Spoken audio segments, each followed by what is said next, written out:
très bien.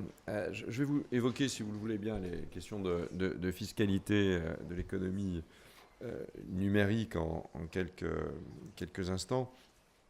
Je ne sais pas s'il y a des questions après ou si on peut procéder à des questions. En tout cas, j'y suis prêt. On parle évidemment de fiscalisation de l'économie numérique. En réalité, une fiscalisation de l'économie d'une manière générale, dans laquelle la numérisation est un phénomène majeur. C'est d'une grande banalité de le dire. Nous le vivons, mais ça fait bouger les lignes, beaucoup de lignes de toute nature, et les lignes fiscales également. La vraie question, c'est comment on capte la valeur ajoutée de cette économie qui, pour partie, échappe aujourd'hui aux règles traditionnelles de la fiscalité. Je pense à la commercialisation des données personnelles, à la publicité en ligne ou l'intermédiation de services. Et notre système fiscal, il était assez étanche. En réalité, il correspondait assez bien à l'économie et à la production de richesses. Et avec cette évolution de la vision économique, il n'y correspond plus très bien. Alors, il y a beaucoup de chiffres qui circulent, mais la Commission européenne a travaillé évidemment là-dessus, a calculé qu'en moyenne, les géants de l'économie numérique payaient 9% d'impôts sur leurs bénéfices en Europe, et là où les autres entreprises sont taxées à environ 23%. Alors, tous les chiffres circulent, ils sont contestés par évidemment les cabinets qui sont embauchés par ceux qui ont intérêt à ce qu'ils soient contestés, qui sont recontestés. Enfin, bon, bref, en tout cas, je pense qu'il est assez intuitif de penser aujourd'hui que l'économie, ou en tout cas les acteurs de l'économie numérique, payent moins d'impôts probablement que les autres en fonction de la valeur ajoutée générée. Ces détournements de profit, parce que ce sont souvent des détournements de profit, ça repose aussi sur des schémas d'optimisation fiscale, voire parfois d'évasion fiscale qui sont faites au détriment des États et des services publics.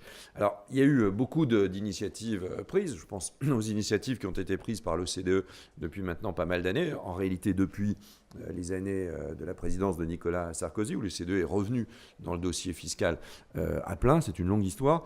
Et je pense notamment aux travaux BEPS, c'est-à-dire les travaux pour lutter contre l'érosion des bases fiscales de l'impôt sur les sociétés. Et contrairement d'ailleurs à ce qu'on peut lire ici ou là, je ne crois pas que BEPS soit un échec. On l'entend, il y a une rumeur un peu partout. Au fond, c'est ce qui est dit. Je ne crois pas que ce soit le cas. Et je pense que BEPS a permis de réduire les comportements assez agressifs d'un certain nombre d'entreprises dans le champ de l'optimisation fiscale. Vous avez une frontière grise ou pas très claire entre ce qui relève de l'optimisation des règles et ce qui relève de l'évasion. On voit bien que cette frontière était allée jusqu'au bout, et je crois que BEPS a permis en partie de remettre un peu d'ordre. Il faut savoir aussi que dans ce domaine de la numérisation, les acteurs du numérique, donc ceux qui sont à la pointe, qu'on cite la plupart du temps, ce sont des entreprises qui sont extraordinairement puissantes, qui ont la puissance on le voit dans les débats qui ont lieu, et on le voit tous les jours, qui ont la puissance parfois plus forte que des États eux-mêmes, que ces entreprises seraient capables quasiment de racheter dans un certain nombre de conditions un certain nombre d'États, que tout ça peut évoluer de manière absolument incroyable. Et je pense évidemment à une puissance financière, mais je pense aussi à la puissance juridique, à la puissance politique, à la puissance d'influence, qui est absolument colossale, tant sur le plan du public que sur le plan individuel. Ça concerne à la fois les individus, mais ça concerne aussi les groupes d'individus et à un moment donné les États eux-mêmes. On voit d'ailleurs beaucoup de voix s'exprimer là-dessus. Moi, je pense qu'il y a de vraies questions d'éthique.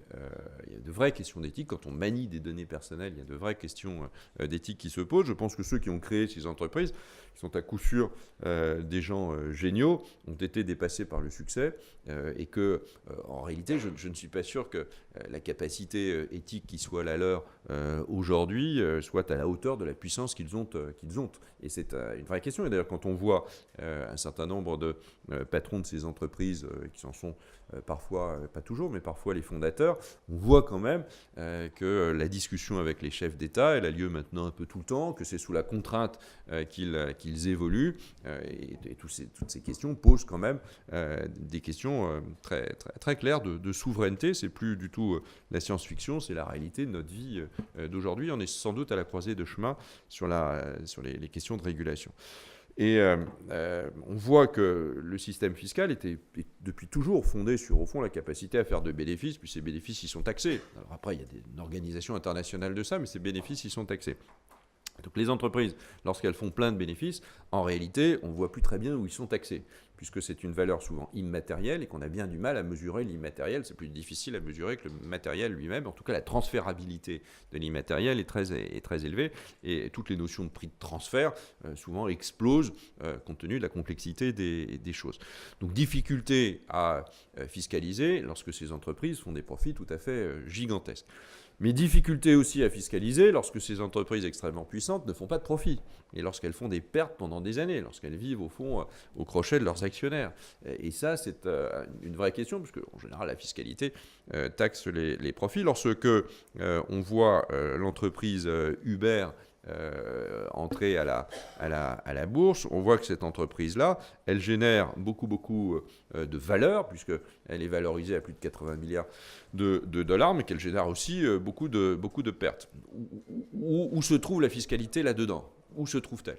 Et c'est une question, là aussi, tout à fait gigantesque. Alors la France, elle a mis en place un dispositif provisoire, transitoire, assez brutal, assez rustique, en fait, qui est une sorte de taxation sur le chiffre d'affaires. Bon, c'est pas formidable, mais au moins tout le monde le sait. Au moins on est clair là-dessus. Le ministre lui-même, je suis dans l'opposition, mais enfin, le ministre lui-même dit que c'est assez rustique. En tout cas, je ne sais pas s'il emploie ce terme, mais c'est ce qu'il pense, et c'est ce que je pense aussi, et c'est ce qu'on pense globalement.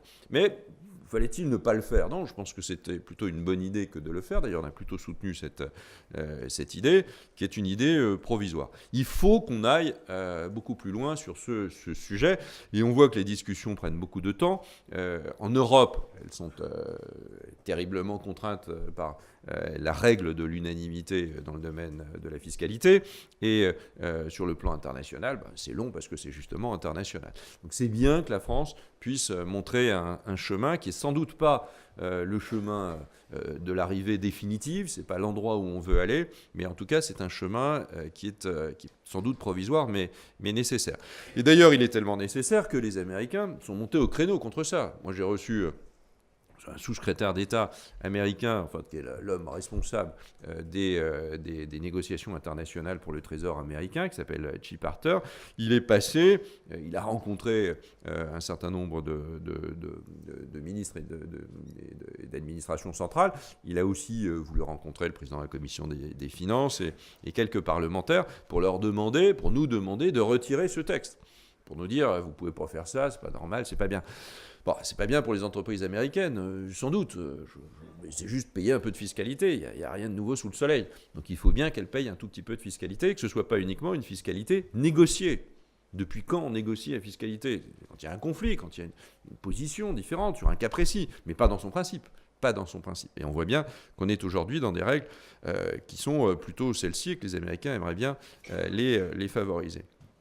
Cette solution, elle arrive un peu tardivement. On aurait pu le faire il y a 2 ans. Nous, je fais partie des Républicains, on l'avait proposé. On avait proposé une définition de l'établissement stable numérique avec une présence digitale significative, donc laissant la possibilité à l'administration de détecter cette présence sur le territoire et de faire évoluer au fond cette idée d'établissement stable. Bon, la France a perdu un peu de temps croyant aux négociations internationales. Elle s'est rendue compte qu'il fallait aller plus vite, dont acte, et c'est tant mieux. Maintenant, la réalité des choses, c'est l'OCDE. Et là, l'espoir, d'une certaine façon, mais aussi la grande vigilance qu'il faut y apporter, c'est le rôle de l'OCDE dans cette affaire-là. Et je vais en toucher un mot. Juste avant cela, je voulais dire que ça ne touche pas uniquement les GAFA et l'économie ou la numérisation de l'économie, elle touche aussi les commerces de proximité, c'est-à-dire tous les échanges. Et je pense aux échanges les plus clairs et plus simples, les plus visibles de la part de la population, c'est la désertification des centres-villes. La désertification des centres-villes par les commerces, alors en dehors des grandes surfaces dont on est les champions, c'est quand même aussi le commerce en ligne. Et là-dessus, l'inégalité fiscale est très forte. Elle est souvent fondée sur le foncier, c'est une des bases aussi de la fiscalité française, mais aussi largement mondiale. Et on voit que, alors sans doute Amazon dispose de grands entrepôts et qu'il y a une base de fiscalité locale, alors que pour d'autres, il n'y a aucune base de fiscalité locale. Et on voit bien une inégalité de traitement entre un commerce physique et un commerce allié ou utilisant le numérique. Et là-dessus, il faudra aussi qu'on réponde à ces questions.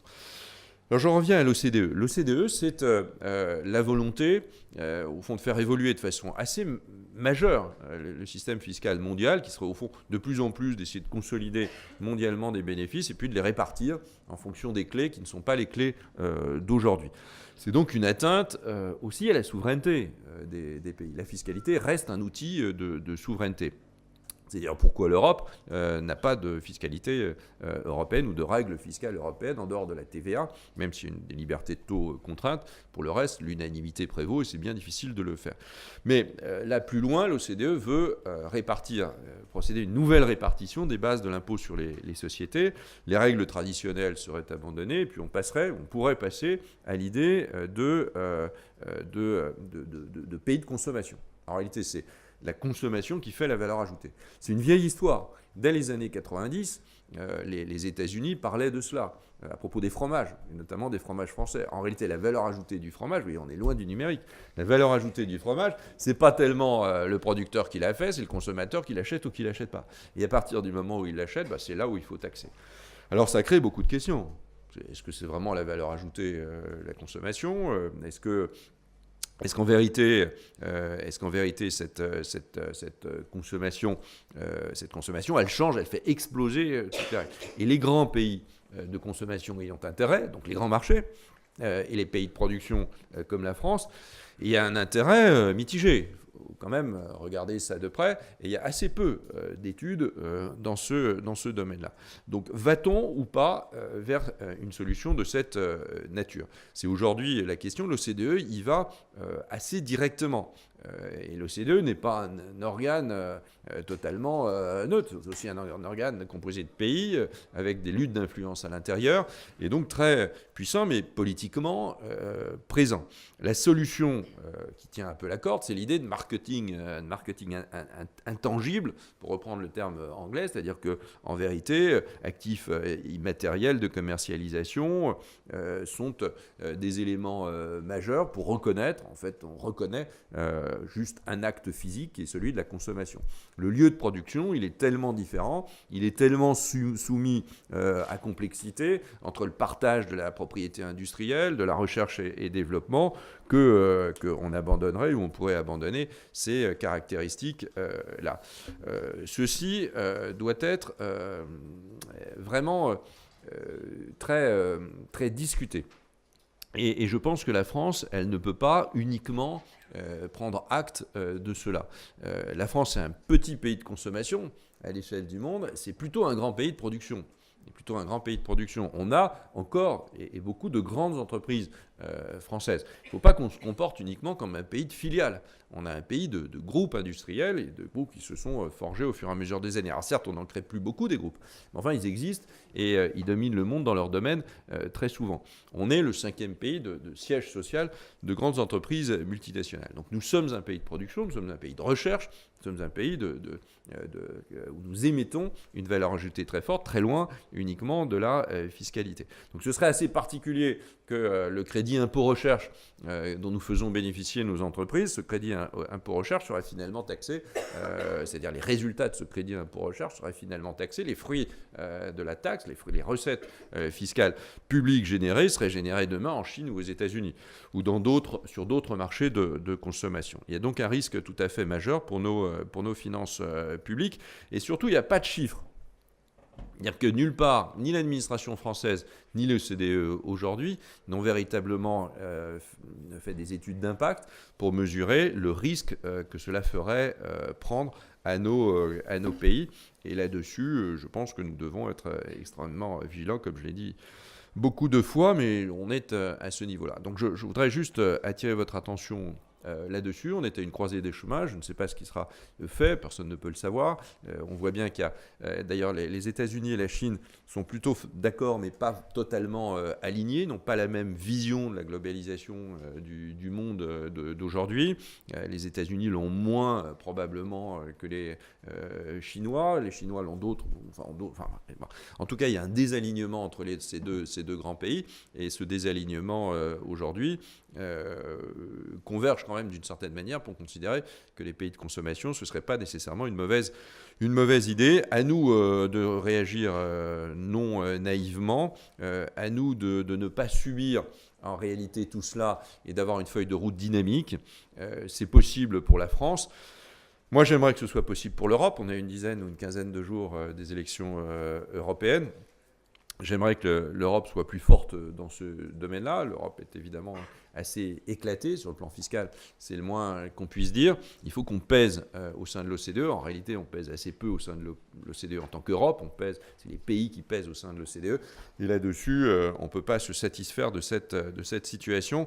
Donc j'appelle vraiment instamment les autorités françaises et plus largement les autorités européennes qui seront issues des élections à regarder tout cela de près et à ne pas laisser les choses s'enclencher sans qu'on sache exactement où on va dans ce domaine-là. C'est juste une question de service public. Et quand vous rebouclez avec ce que je disais auparavant, c'est-à-dire la puissance des entreprises qui aujourd'hui dominent la technologie numérique, on a au fond des startups, ça c'est très sympathique, c'est très gentil. Et puis de l'autre, on a d'énormes entreprises qui, au bout d'un certain temps, ont brûlé beaucoup de milliards de dollars pour parvenir à leur fin et disposent d'un capital puissance absolument considérable. Les États ne peuvent pas désarmer en face de cela, parce que c'est une vision de l'homme, une vision de la société qui, au-delà de la fiscalité, me semble-t-il, est en cause.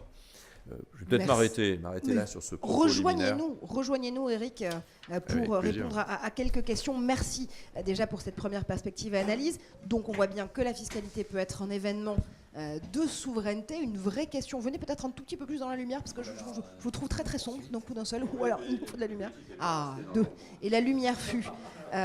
Exactement. Prenez un micro pour qu'on puisse vous entendre.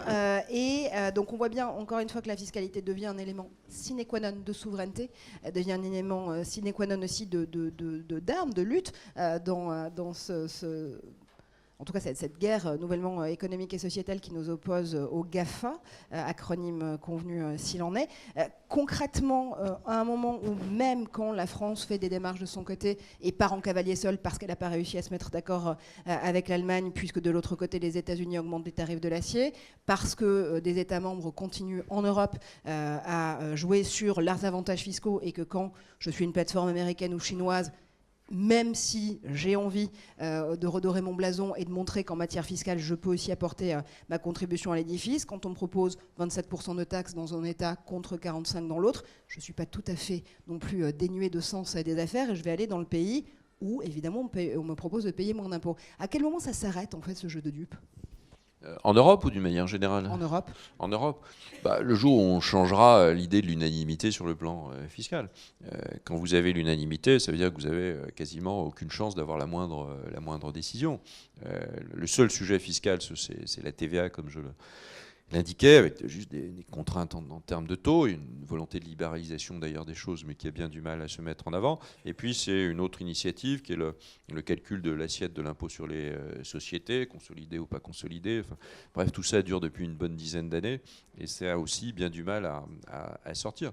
On manque de moyens. Moi, je suis très favorable à l'idée qu'il y a un partage beaucoup plus européen des règles de la fiscalité parce qu'elles vont avec les règles de l'économie et qu'in fine, on partage une même monnaie pour une grande partie des pays européens. Donc, mais on a du mal à franchir ce stade. Les pays sont très frileux là-dessus. Là, il y a une étape possible. Et comme on est en train de... Je ne sais pas si c'est un changement de paradigme, si c'est une révolution... Enfin, on emploie vite tous ces termes-là, mais enfin, il y a un changement de nature. Et quand on voit bien que les bases mêmes de la fiscalité, les notions d'établissement stable, comme je le disais, ça veut bien dire ce que ça veut dire, hein, ou des bases sur le plan international, comme les prix de transfert qui ont fait l'objet de beaucoup de travail, ou tous ces traités entre les pays pour éviter plein de choses, mais notamment les doubles impositions, tout cela est en train d'éclater. La taxation sur le chiffre d'affaires, elle va créer des règles de plus en plus fortes de double imposition. Et on commence à avoir bien du mal à tenter de réguler ça. Les clauses d'arbitrage ne sont pas clairement identifiées. Enfin, bon, tout ça crée des évolutions qui ne sont pas des petites évolutions, qui sont des évolutions assez fondamentales. Et à partir du moment où les marchés deviennent totalement globalisés, totalement mondiaux, que les bases de données sont de plus en plus mondiales, que les produits productions sont mondiales, que les acteurs ont une vision mondiale en dehors de leurs propres frontières. Bon, il y a des intérêts, hein. Tout ça n'est pas dénué d'intérêt. Derrière tout cela, il ne faut pas être naïf. Et la fiscalité est un des éléments majeurs, parce que la fiscalité, c'est ce qui fait fonctionner quand même un pays à un moment donné. Éric Woerth, donc vous êtes président de la commission des finances de l'Assemblée nationale. Vous avez vu, l'Europe a du mal à se mettre d'accord, et on l'a vu. Et pendant ce temps-là, donc l'Europe rêve de taxer les GAFA. Pendant ce temps-là, Donald Trump l'a fait en quelques mois, une réforme fiscale, fin 2017, décembre 2017. Et il a taxé entre 60 et 70 milliards de dollars sur les GAFA de profits qui avaient été réalisés en partie en Europe. Comment est-ce que vous êtes... Est-ce que l'Europe a été spoliée ? Il y a des États qui volent d'autres États, hein, dans cette affaire-là. En réalité, une bonne partie des profits d'un certain nombre de GAFA, mais l'acronyme commence à prendre aussi un peu d'âge. Enfin, on voit bien de quoi il s'agit. C'est des grandes entreprises qui dominent les technologies et qui ont créé suffisamment de valeur autour de ça et qui gagnent de l'argent, parce qu'elles gagnent de l'argent. On voit bien que cet argent, il a été largement rapatrié à un moment donné vers les États-Unis ou en attente de rapatriement. Donc dans un certain nombre de paradis fiscaux peu éloignés des États-Unis. Des entreprises de cette nature préfèrent à un moment donné souvent emprunter que d'utiliser leur propre cash parce qu'au fond leur cash rapporte plus que ce que peuvent coûter aujourd'hui avec des taux d'intérêt très bas des emprunts. Puis à un moment donné, ils rentrent, ils reviennent. De toute façon, c'est dans des banques américaines. Hein. C'est bien quelque part dans les paradis fiscaux. Donc à un moment donné, c'est de toute façon dans des banques souvent américaines, dans des filiales de banques américaines. Que le président, à un moment donné, lâche, rapatrie et fiscalise, c'est malheureusement dans la nature des choses. Pour éviter ça, il faut de la transparence. C'est-à-dire qu'il faut qu'à un moment donné, ces profits qui ont été transférés ont échappé à la fiscalité dans la plupart des cas en Europe, puissent être fiscalisés là où a été produite la valeur. Alors, est-ce que la production de la valeur, c'est la production des données ? Est-ce qu'il y a eu 1000 dossiers là-dessus, 1000 rapports. Il faut tenter de faire simple. C'est pour ça que le chiffre d'affaires, c'est assez simple. Alors, c'est assez paradoxal, parce qu'on lutte en même temps contre les impôts dit de production, c'est-à-dire l'impôt avant le bénéfice, l'impôt quand on n'a pas véritablement dégagé un bénéfice, et on lutte contre le principe des impôts de production en France, même si on ne fait pas grand-chose, mais enfin on lutte en tout cas contre cela, et dans le même temps on crée un impôt de production qui est un impôt sur le chiffre d'affaires, mais simplement parce qu'on ne peut pas identifier la valeur. Cela dit, ils s'en tirent bien, hein, 3%, c'est quand même pas des sommes tout à fait gigantesques. Mais ça crée aussi des dommages collatéraux chez des acteurs français, en l'occurrence, des Criteo. Oui, c'est vrai, mais alors parce que c'est impossible, parce qu'il est juridiquement totalement impossible de choisir qui va payer et qui ne va pas payer, quoi. On est quand même dans un pays de droit, et dans un pays, et les pays de droit, ça crée des contraintes, parce que sinon c'est la jungle. Oui, bien sûr, il y a des entreprises françaises qui paieront parfois un peu plus de fiscalité. Il faut juste vérifier qu'il n'y a pas de double taxation, qu'il n'y a pas d'une double fiscalité, en tout cas si on paye deux fois, soit imputé sur un impôt. Enfin, tous ces sujets doivent être évidemment vus. Ce n'était pas évidemment l'objectif principal, mais la solution française, c'est la solution européenne. La solution européenne qui avait été trouvée, la France y avait d'ailleurs largement participé, était une solution de ce type, avec ce type de taux, ce type d'assiette, enfin assez peu éloigné. Elle n'a pas pu être mise en œuvre compte tenu des règles de décision sur la fiscalité. Donc je pense que c'est bien que la France soit pas cavalier seul, mais soit un peu éclaireur sur ce sujet. Quant à Donald Trump, il a augmenté la fiscalité un peu sur les GAFA, mais enfin il a tellement baissé la fiscalité d'une manière globale sur les entreprises et sur les particuliers, 1500 milliards de dollars. Donc c'est une somme absolument colossale de réduction de fiscalité pour créer de la croissance. Bon, et à un moment donné, d'ailleurs, les faits se terminent et c'est un feu de paille, notamment dans la situation économique où nous sommes. Enfin, il y a un maniement plus brutal, mais c'est un seul État. C'est juste un seul État, donc c'est à 250 ou 300 millions d'habitants, c'est plus simple qu'à 65 ou 67 millions d'habitants. L'impact n'est pas le même, et ces entreprises ont évidemment beaucoup plus de liens avec l'administration américaine qu'ils n'en ont avec l'administration européenne ou française. La France qui part donc en éclaireur à la course à la taxation et à l'harmonisation fiscale. Merci infiniment Éric Woerth pour votre perspective.